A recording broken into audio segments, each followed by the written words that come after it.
રહ્યા છો સત્યની અસર।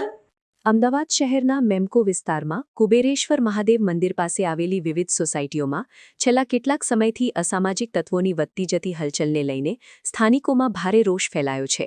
આ મુદ્દાને લઈને જિન્નગર સમાજ એકતા મંચ દ્વારા ધરણા પ્રદર્શન કરવામાં આવ્યું હતું, જેમાં મોટી સંખ્યામાં સમાજના લોકો એકત્રિત થયા હતા અને પોતાના આક્રોશની લાગણી વ્યક્ત કરી હતી।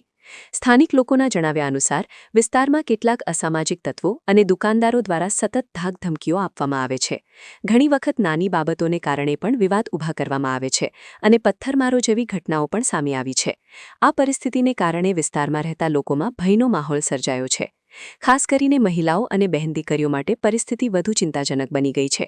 રોજિંદા જીવનમાં આવન-જાવન કરતી યુવતીઓ સાથે છેડછાડ અને અશ્લીલ વર્તન જેવી ઘટનાઓમાં વધારો થયો છે, જેના કારણે પરિવારોમાં પણ ચિંતા વ્યાપી ગઈ છે। કૃષ્ણનગર વિસ્તાર સહિત આસપાસના વિસ્તારોમાં પણ આવી ઘટનાઓના અહેવાલ મળ્યા છે। આ મુદ્દે જિન્નગર સમાજ એકતા મંચે પોલીસ તંત્ર સામે કડક કાર્યવાહી કરવાની માગણી કરી છે। પ્રદર્શન દરમિયાન મંચના આગેવાનો દ્વારા સ્પષ્ટ શબ્દોમાં જણાવ્યું હતું કે જો સમયસર યોગ્ય પગલાં નહીં લેવાય તો આંદોલનને વધુ ઉગ્ર બનાવવામાં આવશે। પ્રદર્શનકારીઓએ માંગણી કરી છે કે વિસ્તારમાં સતત પોલીસ પેટ્રોલિંગ વધારવામાં આવે, સીસીટીવી કેમેરા લગાવવામાં આવે અને અસામાજિક તત્વો સામે કાયદેસરની કડક કાર્યવાહી કરવામાં આવે। સાથે જ મહિલાઓની સુરક્ષા માટે વિશેષ વ્યવસ્થા ઊભી કરવામાં આવે। આ સમગ્ર ઘટનાક્રમને ધ્યાનમાં લઈને સ્થાનિક પ્રશાસન અને પોલીસ તંત્ર માટે આ એક ગંભીર ચિંતાનો વિષય બની ગયો છે। હવે જોવાનું રહ્યું કે તંત્ર આ મુદ્દે કેટલી ઝડપથી અને અસરકારક રીતે પગલાં ભરે છે।